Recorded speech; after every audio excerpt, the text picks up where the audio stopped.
Welcome, Guillermo. How are you? Good.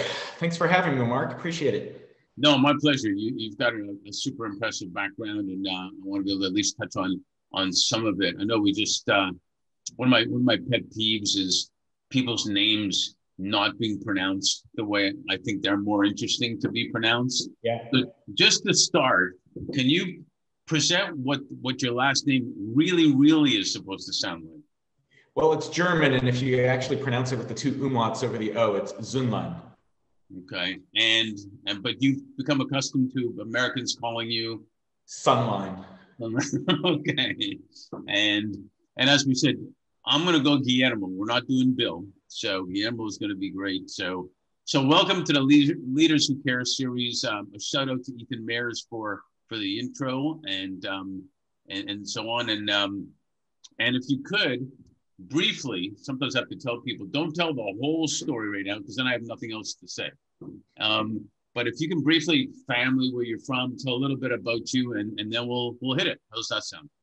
All right, sounds good. I mean, high level, obviously with a Spanish first name and a German last name. I was born in Argentina. Came to the United States when I was 6 years old, not speaking a word of English. That's why I went by Bill for a long time. But ended up growing up in the San Jose in the Bay Area and went to school there. I'm a lawyer by training. From there, I went into the Marine Corps on active duty for 4 years, got out and co-founded an internet company in San Francisco. And basically that launched me on a 23 year career doing a variety of different technology startups. Yeah, no kidding. What about family and stuff here? Yeah, so my immediately family is all in the U.S. My dad passed away a couple of years ago. My mom lives in Boulder. I have a sister in also in Boulder. But more importantly, I have three amazing kids. They're coming into birthday season, so they're 21, 23, 21, and 17. Wow, close together. I got three boys. I know you told me this. I have three boys. You have Girl, boy, boy. Robo Boy. Okay, that's right. And yeah, my two younger ones are 17 months apart. The other one's a little bit older, and it's a lot of fun. It's a lot of fun. Yeah. Well, what's amazing is that you can tell that they come from the same genetic material, and yet they are three completely different human beings. That's great, though, isn't it?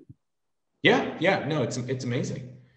Just think of the startups they could start together with that. Well, ironically, that's what my 21-year-old is doing now. He's in the process of starting a little e-commerce company, so I'm, occasionally helping him out with that. All right. Well, he's got a good mentor for sure. So, to say you've touched on a whole bunch of ventures would be an understatement, for sure. If someone looks at your background, but before we delve deeper, when did you discover what your why was or is? Yeah, it's funny that starting with why really kind of influenced me a few years ago, and even right now on my current website, I've got my why up there. But thinking about this question, I don't know when I actually came up with the actual why, but I think it's an evolving thing for everybody. My initial thought, I remember back when I was 11 years old, thinking that someday I was going to be the mission commander for the first Martian colony. So that was a very specific recurring dream for an 11-year-old to have. Mm-hmm. But over time, that's morphed a little bit, and now it's kind of gotten a little bit more general. Basically, my why, as I stated, is to help humanity thrive by exploring and settling extreme environments. And for me, I've also expanded it to be space, oceans, and Earth. Yeah, I found that incredibly fascinating. And but before I even go there further, you mentioned briefly education-wise, economics and a JD education, and then Marine Corps judge advocate, which is interesting in its own right. To a whole diverse array of entrepreneurships, from speech, communications, teaching, ocean, space, you name it. I mean, there's a lot there. You got to admit it. And share how that journey evolved and why you do what you do, and so much more. Well, I think the entrepreneurial part, the 20 plus year career doing a variety of different startups, both for profit and nonprofit, I think that really evolved from my what I really enjoy about it is the creative aspect of it, right? Finding a problem in the world or finding some sort of gap that needs to be filled, starting with a blank slate and coming up with an idea, bringing together people, bringing together the resources, and kind of growing into something that becomes real. I think for me, that's the common thread through one of the two common threads, I think, through all of the different ventures that I did, is that I was very fascinated and passionate about the creative aspect of it, which, by the way, has its limitations in that I'm not the best person to actually run and grow the businesses or the organizations or the problems. I'm good at bringing it all together and kind of creating everything and getting the ball moving. But then I have to be able to hand it off to somebody else who's much better at taking everything through the next stage. So for example, I think I've got, at last count, I think it was 8 for-profit companies and 3 nonprofits. And today, 3 of the for-profits and 1 of the nonprofits is still around being run by other people who've taken over. So that requires a certain amount of comfort with letting go. And, kind of, it's almost like creating a baby and then turning it over to somebody else for them to raise it. That's what I always say. I said, it's giving the baby to the babysitter for the first time is not an easy thing to do for a founder. Correct. Exactly. So,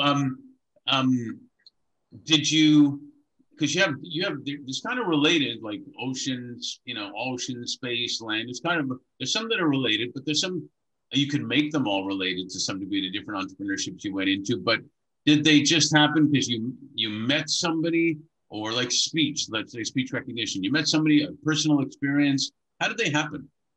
Yeah, I mean, if you want to go into details on that, right? So the first startup, I was actually on active duty in the Marine Corps, and my old roommate, who was also one of my best friends in college, is a technologist. He's a brilliant technology visionary. In fact, he's currently co-founder and chairman of his own venture-backed startup up in San Francisco.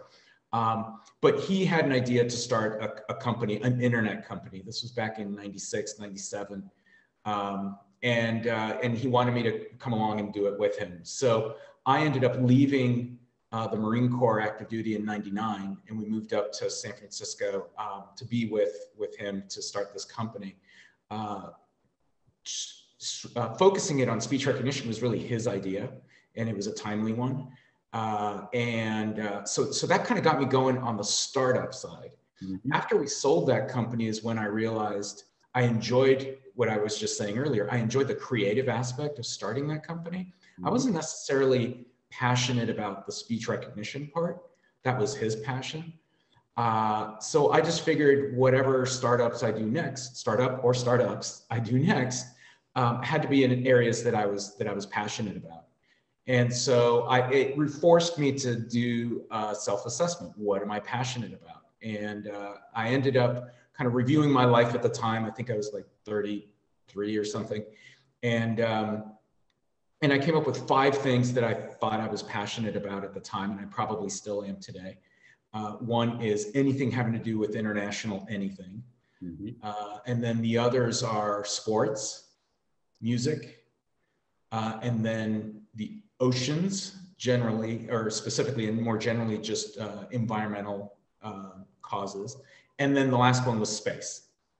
And space was the one that went all the way back to when I was 11. And so I figured that's what I want to focus on next. And that's kind of led me down this path of space and space adjacent or space similar ventures. No, that's pretty cool. And so let's talk a little bit about entrepreneurial vision, but also, imagination and then investment that goes along with that.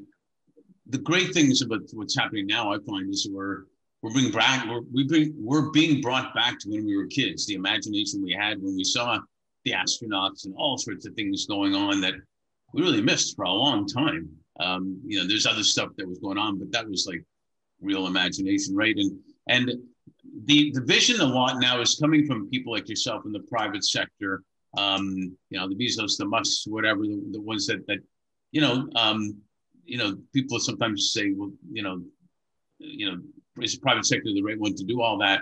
But they're showing that the private sector can do it all and make things happen. And so, as I said, it's reminded us of being kids. How did you become interested in, you kind of mentioned a little bit before, sustainable settlement in extreme environments, the three you talked about, land, sea, and space.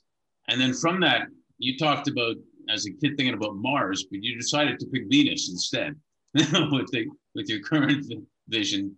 Talk about that. Oh boy.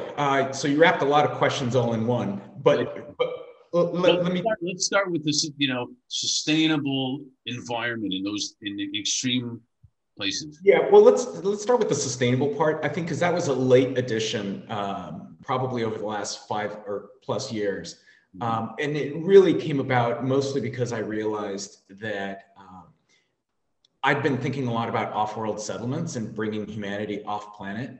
And in the meantime, there are a lot of issues here on Earth that we're trying to fix. And the word sustainability started taking on increased sense of urgency just in the general discussions, not even having to do with off-world settlement. And I realized that a lot of the thoughts that go into what it would take to take humanity off planet necessarily also include sustainability, because these off-world settlements have to be self-sustaining. You're not going to be able to rely on anything coming from Earth, at least not in the long term. And so I started realizing that a lot of the folks, the people, the friends, the colleagues that I was talking with about off-world settlement, they were working on solutions for space that had a dual use here on Earth. And so it was easy to translate a lot of their work to solutions for problems here on Earth. And so it was easy to kind of add that sustainability part to what I was doing. But all the other stuff, for me, it was mostly realizing that humans were going to have to go places that the human body is not designed to be or to go. And that's in space, but we also have environments like that here on Earth, whether it's underwater, whether it's high altitudes, whether it's deserts, whether it's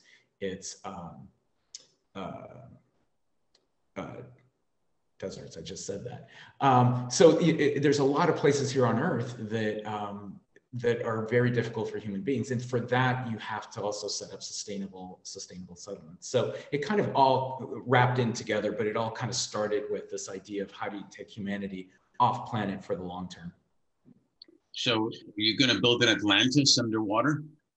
I thought about that. Someone asked me a couple years ago. So you asked me a little bit about Venus, and right. We'll get to that, and I'll talk a little bit about my thoughts on putting humans in the Venusian atmosphere. But somebody asked me a couple years ago, where do you want to be 5 years from now? Where do you want to be 10 years from now? And my answer at the time, and maybe today, is 5 years from now, I'd love to be living in an underwater city working on a project that's taking humans to Venus. That is awesome. So you got them both at the same time. Yeah. So then the question everybody's going to ask is, why Venus versus Mars, Jupiter, or whatever? Yeah, I think one of the issues that I always had with off-world settlements, and I think most people have, is there's a lot of obstacles to overcome when you're taking humans off planet. We're designed to be here on Earth. We're not designed to go off planet. And so whether you're thinking about permanent off-world settlements in orbit or on the moon or on Mars or wherever, you've got to deal with a lot of issues related to the human body, whether that's breathable atmosphere or food or water or radiation or whatever it is. And one of the things that always bothered me with all of these is that on a long term, we had technological solutions for just about everything. The only thing that we could not figure out how to solve is gravity or lack of gravity. And that's something that we don't yet have a solution for, at least a good technological solution for, in part because scientists still don't understand how it actually works. And so I started looking around keeping in mind, I'm not an engineer, I'm not a scientist, right? I started looking around trying to figure out, is there anywhere in the solar system where we can have 1G of gravity? Because most people don't know this. Up in the space station, you see them all floating around. They're basically in microgravity. On the moon, it's 1/6 gravity here on Earth. And on Mars, it's 38% of Earth's gravity. So scientists still aren't sure what effect that will have on the human body over time. And when I say over time, I mean over several generations, right? And so I started looking around the solar system. Are there places where scientists feel that we could have 1G of gravity? And it turns out that not on the surface of Venus, but about 50 kilometers off the surface in the Venusian atmosphere, scientists believe that we'd experience 1G of gravity. And it just happens that at that spot in the atmosphere, it's also right about the right temperature for the human body. It's a little on the hot side, but it's bearable. Also, there's enough atmosphere left above you in the atmosphere that you get protection from the radiation of the sun, even though you're closer to the sun and you don't have a magnetic field like the Earth has. Also, in that atmosphere, it is thick enough that a standard normal Earth air, right, 80% nitrogen, 20% oxygen, would actually float. If you had a balloon filled, if you just kind of filled up a balloon with normal breathable air from Earth and you put it in the Venusian atmosphere, it would actually float. So you don't have to deal with helium or hydrogen or hot air balloons or anything like that to make anything float. So if you think about it, you could create a huge dome, fill it with breathable air from Earth, and it would float in the Venusian atmosphere. Obviously, this is all theoretical. But that all of a sudden presents an interesting potential solution to potentially have a floating city in the Venusian atmosphere. You still have to deal with the fact, it's not going to be perfect, obviously. You still have to deal with the fact that the atmosphere is not breathable. It's mostly CO2. But we have technology that can convert that into breathable air. And you have to deal with the fact that the Venusian atmosphere is made up of acidic clouds, sulfuric acid. But we also have technology that can deal with that.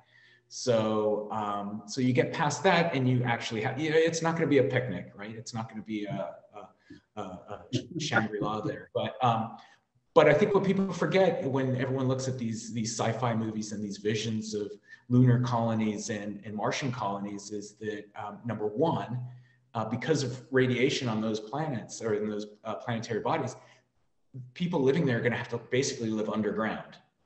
And so they're going to have to kind of live as moles to have the most protection. And regardless, they're going to have to deal with the gravity issues. So, there's trade-offs either way, no matter where you go. Oh, there's trade-offs here too. And some people say we may have to live underground, eventually also here. Yeah. I've heard that, and I'm certainly not a scientist by a long shot. Nor for that matter am I religious. And I wonder, have you ever had any conversations with yourself or other people about, the spiritual and we're supposed to be up there and how's this happened and all that whole thing? It's funny timing for that question, because I actually have an email in my inbox from a friend of mine who sent me a whole long email about exactly that kind of discussion. And I actually snoozed that email until later tonight so I can respond to it. So the short answer is yes, we've had discussions like that. I don't know if there's a clear answer for any of that, but yeah, that's certainly and that's just one of many conversations. If you think about it, it's if you're taking humanity off planet, let's say you're Elon and you're setting up a Martian colony and he wants to have 1 million people there in the next 20 years. Let's say he's successful in doing that. Well, there's a lot of questions to be had about how you set up those 1 million people. If essentially you're kind of getting to start humanity from scratch again, who do you send? do you send all Americans, all Chinese, all Russians, all whatever? Do you spread it out? Do you send young people? Do you send old people? Do you send all scientists or engineers? Do you send all, I don't know. Do you send artists? How do you organize it? Is it you're doing Noah's Ark thing? Yeah, something like that. but also, like, how do you organize it? Do you organize it as a dictatorship, as a democracy, as a theocracy? Do you allow religion? Do you not allow religion? What kind of economy do you have? Do you even have an economy? Make for a good lesson to go through that as a case study as to how you would set that up, because you think you'd be setting it up in what you think is the best way. And then you take that and you say, okay, now let's do that here.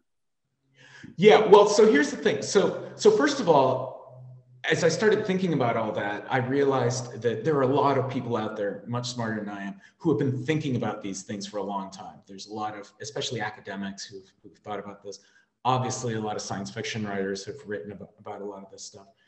So a lot of thought has gone into all of that. One of the things that's been interesting for me, as you were just saying about kind of applying it all here on Earth. Okay, I'm going to get philosophical here for a second. Right. So one of the things is, if you're going to export humanity to another planet or another planetary body, what does it mean to be human? When you say humanity, what does that mean? And I think most sci-fi, especially starting with Star Trek, kind of envisions that what's going to go off planet is going to be the best of humanity, right? Mm-hmm. Our best scientists, our best creative people, our best engineers, our best leaders. But the reality is that what really makes humans human is what's traditionally been called the duality of man, right? As a species, we are both the most creative animal species on Earth, but we're also the most destructive. Mm-hmm. We have the highest capacity for compassion and love, and yet we have the highest capacity to treat each other with hatred and just viciously. So what do we actually take forward? I think the show The Expanse, I think one of the reasons it was so popular, and at least one of the reasons I liked it, is because that vision of that future was taking both things off planet. You've got the good and the bad. Mm-hmm. So I don't know, because to your comment or your question, depending on how you're setting things up off planet, you may or may not be able to implement all that here on Earth. Yeah, no doubt. It's a fascinating, thought that you can have forever. It's kind of like as a kid lying in your bed and looking up and dreaming about the spaceship that could go on forever, and where would you end up? Right. Type of thing. If there was no fuel, no nothing, you just keep going. How far could you go? And and all the other conversations, when everything started, what was there? Well, there can't be nothing, because nothing has to be in something. And one of those never-ending conversations. Yeah. Well, so my big thing, I've also had recurring thoughts about, what if you just created a big ship, put 1,000 people on, just sent the ship off and see where it goes, and let it go for generations and generations and generations. And it's cool thinking about like where it would go and what they would see and all that stuff. And my biggest thought is everything we were just talking about is, how do you organize those 1,000 people? How do you keep them together? How do you maintain the peace? Like, do you need security forces? Do you need a criminal justice system? Do you need a set of laws? Like, how do you do that? And do you limit it to 1,000 people? Because over generations, maybe it grows. What if it's 15,000 people, but your ship can only carry 1,000? Yeah. It's all the interpersonal things that I think are often overlooked, unless you're a science fiction writer. And for science fiction writers and filmmakers and things like that, that's where the most fun is in those interpersonal conflicts. You kind of saw that with a Star Trek when they would visit other colonies, right? And imagining what it was, and whether it was just heads on a pedestal and they didn't need bodies.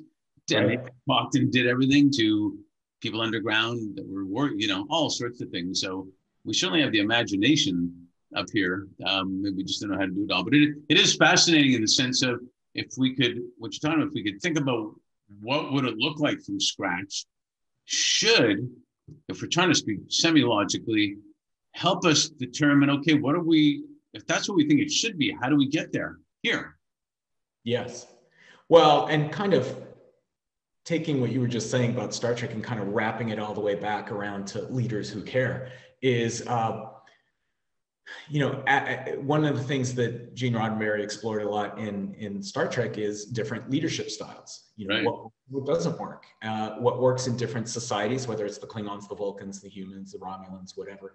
But even within species, what works for Kirk as captain versus what works for Spock when he's in charge, or Sulu when he takes the con, Right.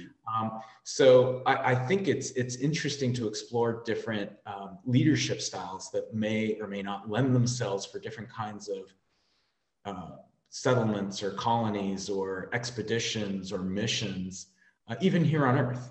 Right? Like when we do ocean exploration expeditions, what kind of leadership style do you need on a ship or inside a sub, or to lead the company that is doing that?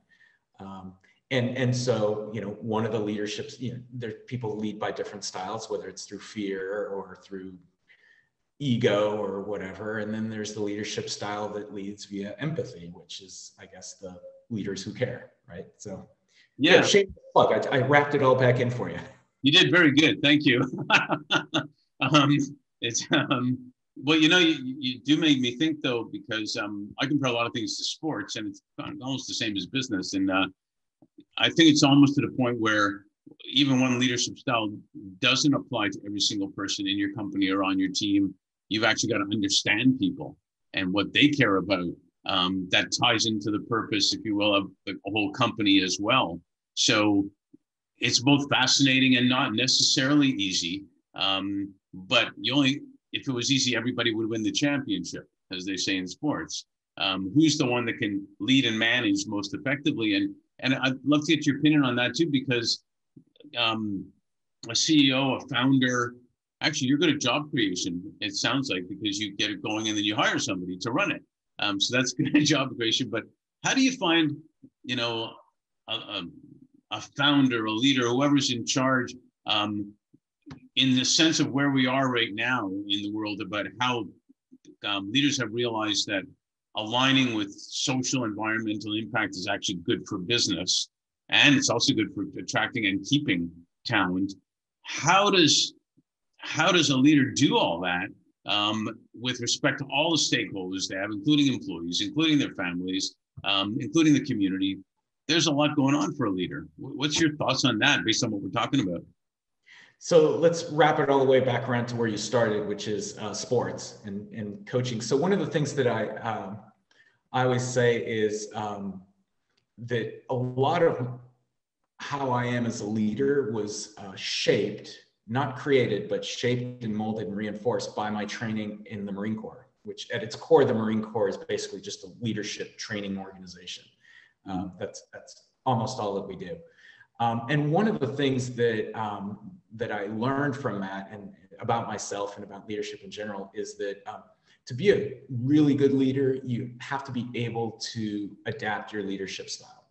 You have to be able to lead by various different styles, because as you pointed out, not everyone on your team or whatever is going to respond to the same kind of leadership style. Now, everyone's got their own natural leadership style that they default to, that they're most comfortable with, but there are all sorts of leadership styles. So if you think about a sports coach coaching a team, that coach, at least the good ones, realize that some of the players on their team, and I'm going to go with he because I'm thinking of NFL coaches and they're all male right now, but he's going to know that some of his players need to be yelled at.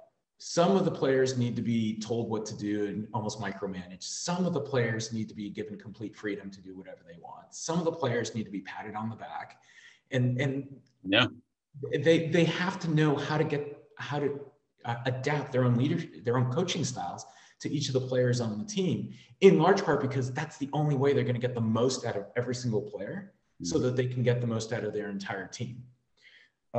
So I do like looking at this through a sports analogy. Now, as far as your actual question, I think because everyone's got a different leadership style, getting, let's just say, CEOs to consider all the different factors that you were mentioning depends on their leadership style. So if somebody's very self-centered, and that's their leadership style, they have to be made to see that they personally will benefit if they look at all these other factors that you were mentioning. Mm-hmm. If somebody's leadership style is more empathetic, you almost don't have to do anything because they're going to, by default, think about all these things that you were just talking about. If somebody is leading through fear, they've got to see that dealing with all these issues that you were talking about is a tool that they can use in instilling fear in whoever it is that they're trying to lead. So I think each leadership style kind of lends itself to looking at all those issues you were talking about in different ways. And you need a great captain and alternate captains in sports and champions within your company to be leaders too. Yeah, that part is interesting because with different leadership styles, that may or may not be true, right? So if you look at a leader that leads through fear, maybe their number two person is somebody who's the executioner, the person who's really like cracking the whip. On the other hand, if that number two is too good, then there's a challenge to the leader. And now I'm going back to Star Trek. I'm thinking of the Klingons, right? So that may or may not be true. I think for a leader who leads through empathy, that is totally true. Not only are you fostering a strong number two, you're fostering every single person in your team as a leader. And it's not just within your team, you're also fostering leadership within the external team, whether it's your board, whether it's your shareholders, whether it's your customers, your partners. You're trying as hard as you can to empower everybody else. Now you get the leader who uses fear. If they're smart, they get their second in command to be the hugger.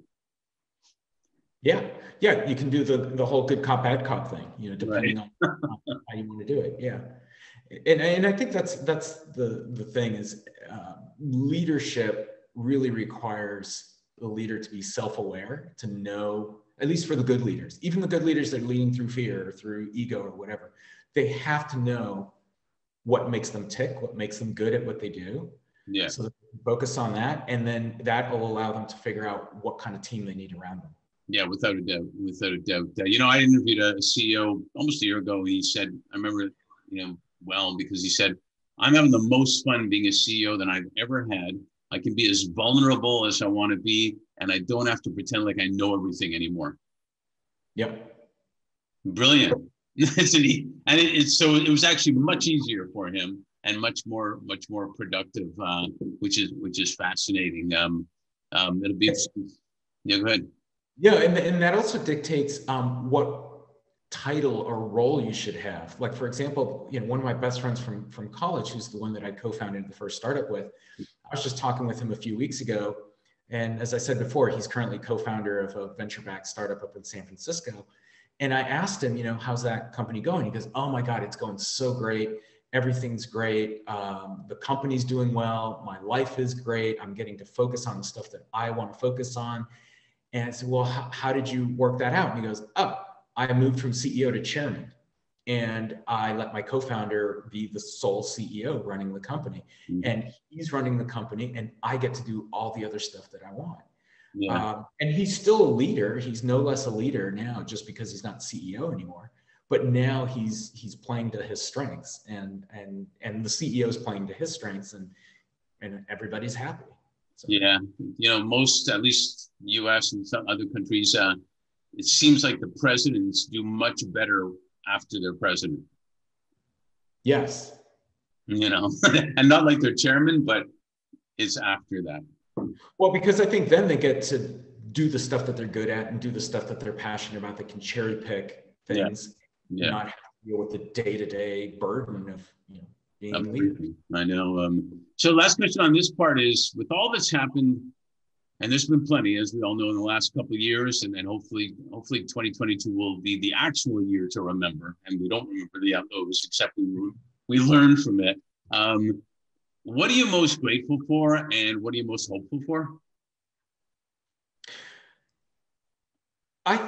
This is going to sound probably cliche, because I think given the pandemic over the last couple of years, everyone's probably I don't know if everyone would have the same answer, but I think everyone would agree to this, is I think what I'm most grateful for, most hopeful for, is the in-person, interpersonal relationships. I think that all of us just kind of took that for granted for so long, and all of a sudden it all went away. Now, for some of us like me, and I think you also said the same, that traveled a lot pre-pandemic, all of a sudden not being able to meet people and go and meet people in person, that was incredibly hard. Yeah. Like you and I haven't met in person yet, and you're in LA. And pre-pandemic, I would have said, hey, I'm in LA probably next month. We should grab lunch, whatever. We can still say that now, but we both know that the odds of that happening are, I don't know. Yeah. And so I think, and that's true for people that travel, but also for people that don't travel. I know a lot of people here in Atlanta who are, don't travel that much, but all of a sudden not being able to go to dinner parties or to go bowling together or to go to church or school or work, that just hit everybody. And I think, so that's what's most grateful, is to have those relationships, even relationships like you and me, that we're able to develop even virtually. So I'm grateful. I'm grateful for video conferencing. How's that? But what I'm most hopeful for is to get all that interpersonal relationships back, to be able to kind of go see people again, to be able to go to LA and have lunch with you, So I'm hopeful. And then, I always believed, I guess, that there's a reason for everything. Mother Nature is as pissed off as she could ever be right now. She's thrown everything at us. And so hopefully we have learned from this, because otherwise it would be a bigger tragedy than it's become, that exactly what you're saying, we don't take for granted, sitting at a restaurant with a friend, a family member or whatnot, and really like, damn, this is good. This is good. And making the best of it. So, hey, that's awesome. I can't wait to have lunch with you on Venus or up in the air on Venus sometime in the very far future, maybe a future life. But fascinating stuff you're doing, and congrats on really being a leader who cares about making an impact out there. So thanks for sharing all this. Thank you. No, I appreciate it. Thank you for listening to the Brand Called You videocast and podcast, a platform that brings you knowledge, experience, and wisdom of hundreds of successful individuals from around the world. Do visit our website www.tbcy.in to watch and listen to the stories of many more individuals. You can also follow us on YouTube, Facebook, Instagram, and Twitter. Just search for the Brand Called You.